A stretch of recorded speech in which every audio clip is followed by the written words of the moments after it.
nos anos 70, se não me engano, a gente teve o AI Winter. Então, o que aconteceu? Qual foi o grande problema? A história começa nos anos 40. Existe um modelo chamado 40? nos anos 40. 40. E essa história é sensacional porque ela tem a ver com o surgimento dos computadores. Tá. Então a gente está falando numa época que ainda não existiam computadores, existiam máquinas de calcular sofisticadas. Máquina de calcular não é um computador. Nenhuma calculadora mais potente vai se tornar um computador. Existem requerimentos para ser um computador, a gente vai chegar nisso.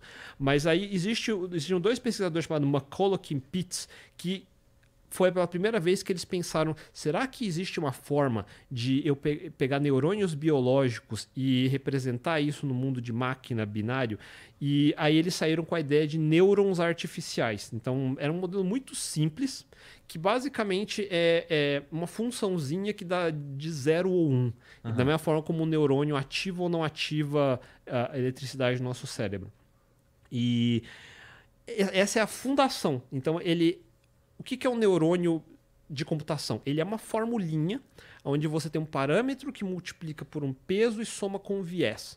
E aí você tem um processo de treinamento que usa funções de ativação, enfim, mas o neurônio em si é só uma equaçãozinha. Ele não tem a ver um a um com o neurônio no nosso cérebro. O neurônio no nosso cérebro é um sistema multicelular. Ele é um sistema inteiro. Um neurônio não é uma célulazinha, tal. Ele é um sistema inteiro de células que faz muita coisa e o que eu observo do comportamento é que ele também tem um 0 ou 1 de comunicação, mas não é só isso que ele faz. Ele não é um interruptor. Nossos neurônios não são interruptores. Cada neurônio é um supercomputador por si só. E ele funciona diferente. Inclusive, se você parar para pensar nisso, o corpo humano é péssimo para conduzir eletricidade. A gente não é um bom condutor de energia, tanto que a gente queima e morre se tentar conduzir. Mas nosso sistema é todo elétrico.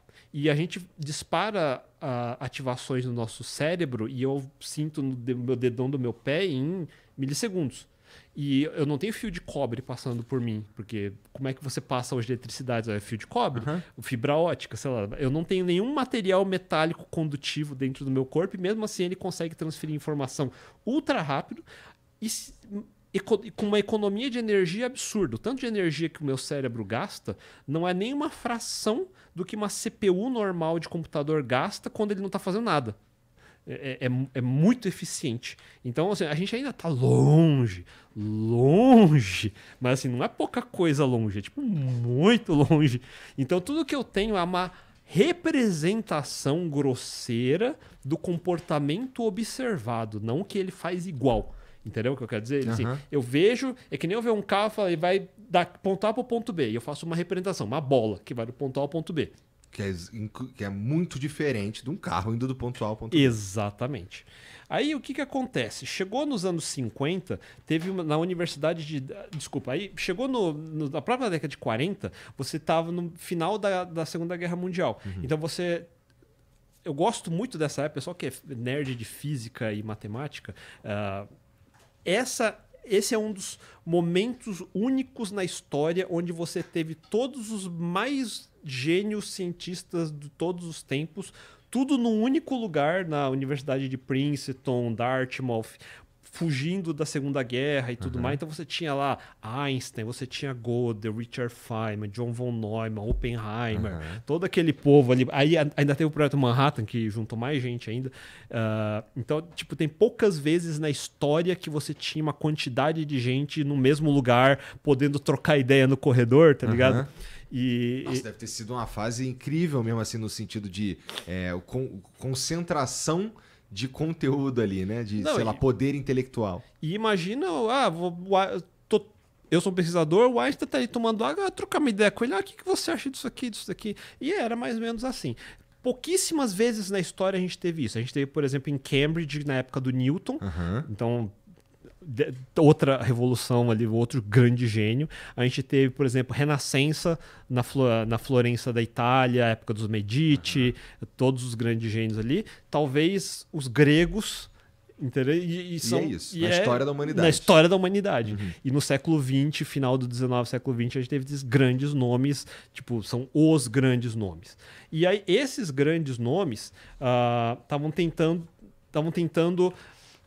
Teve um episódio que foi o seguinte, esse episódio, na matemática... então, a matemática como um todo, ela desde o começo... Eles foram construindo pedaço a pedaço sem ter muita noção de onde que acaba, tá? Então, os gregos, que nem eu falei, faziam a geometria, por exemplo. Aí você teve o Euclide, que tentou descrever toda a matemática. A gente chama até a matemática clássica de matemática euclidiana, por exemplo. E...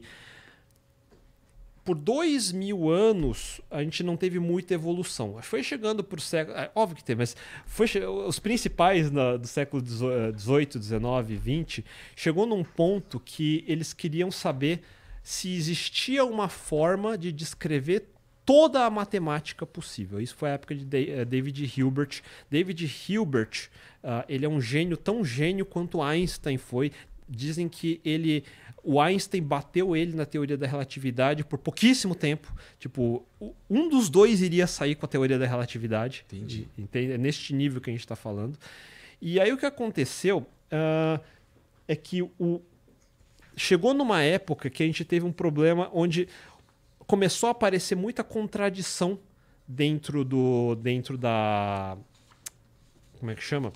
Dentro da matemática, e ele queria achar será que existe uma forma de comprovar que a matemática é completa, ela é consistente e ela é decidível?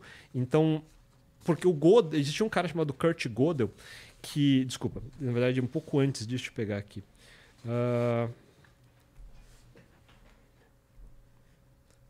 Desculpa, o Cantor. Aí estou falando 1864. Esses são os nomes que eu ia esquecer. Então, o Cantor saiu com uma ideia de teoria dos conjuntos. Ele queria categorizar tudo que existia na matemática. Então, inclusive infinitos.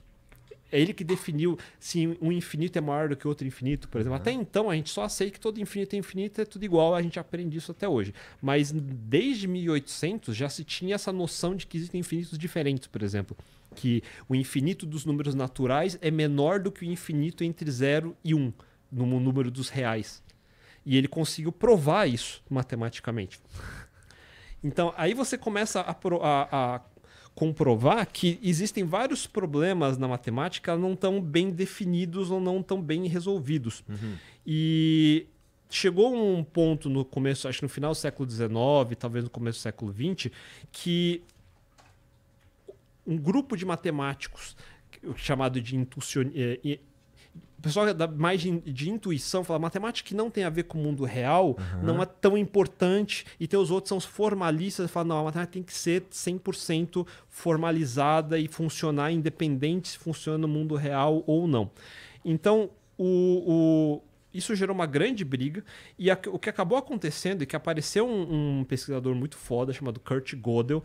Gödel, que também trocava mensagens com von Neumann, com Einstein, inclusive acho que fala que ele ajudou o Einstein. Então, tipo, é uma categoria de matemática que a gente tá falando, né? Porra, os caras muito, muito bom mesmo. Muito, muito fodido. E ele faz uma prova matemática, e tem um vídeo muito bom que eu recomendo que o pessoal veja, que é do canal Veritasium. Acho que todo mundo conhece, que é a falha fundamental da matemática. E ele prova criando uma máquina que faz o seguinte. Imagina que ele encontrou um jeito, então, até a forma matemática, então, explicando só da forma coloquial, ele encontrou uma maneira de escrever uma sentença matemática que, se traduzir para português, basicamente diz assim: essa sentença não pode ser provada por essa máquina. Aí vamos chamar a sentença de G. Tá. Agora, alimenta essa sentença numa máquina, computador que você imaginar, e vê o que acontece. Aí tem duas opções. Ou a máquina prova que essa sentença é verdadeira, e se ela prova, então a sentença se torna parte das verdades provadas da máquina, só que espera aí, a própria sentença diz que ela não pode ser provada pela máquina. Então, se a máquina prova, a sentença é falsa. Isso significa que nossa máquina é capaz de provar uma afirmação falsa, o que a torna inconsistente. Então, ela se contradiz. E uma máquina que prova falsidades não é útil. Agora, a opção 2 é que a máquina não consegue provar que a sentença G é verdadeira. Só que, se a máquina trabalhar, pode ficar anos, milhões de anos incansavelmente tentando achar e nunca vai encontrar uma prova para essa sentença G. Então, o que a sentença diz está de fato correto. Mas isso significa que a sentença G é verdadeira e a máquina nunca pode provar. Então, ela não é completa. Então, Entendi. Tem um dilema. Então, se a matemática, para ser completa, consistente e decidível, ela tem que conseguir não ter esse tipo de contradição. E o que ele provou matematicamente que não tem como provar isso. Então, o que a gente sabe hoje é que existem muito mais verdades, infinitas afirmações verdadeiras que nunca vão ter prova. Não existe um algoritmo com quantidade de passos finitos que eu consiga chegar nessa resposta. Aí no terceiro problema, que é o problema de se um problema é decidível ou não é decidível. Então, por exemplo,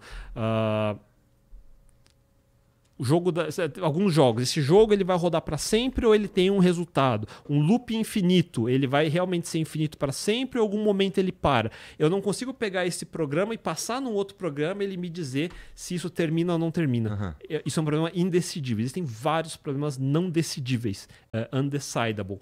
E a parte interessante é que quem provou que existiram dois pesquisadores que independentemente conseguiram provar que além do Gödel provar que é não completa e não consistente, dois provaram que não são, existem problemas não decidíveis. Um deles foi Alan Turing, então mais famoso de todos, todo mundo viu o filme, Cumberbatch sensacional no filme.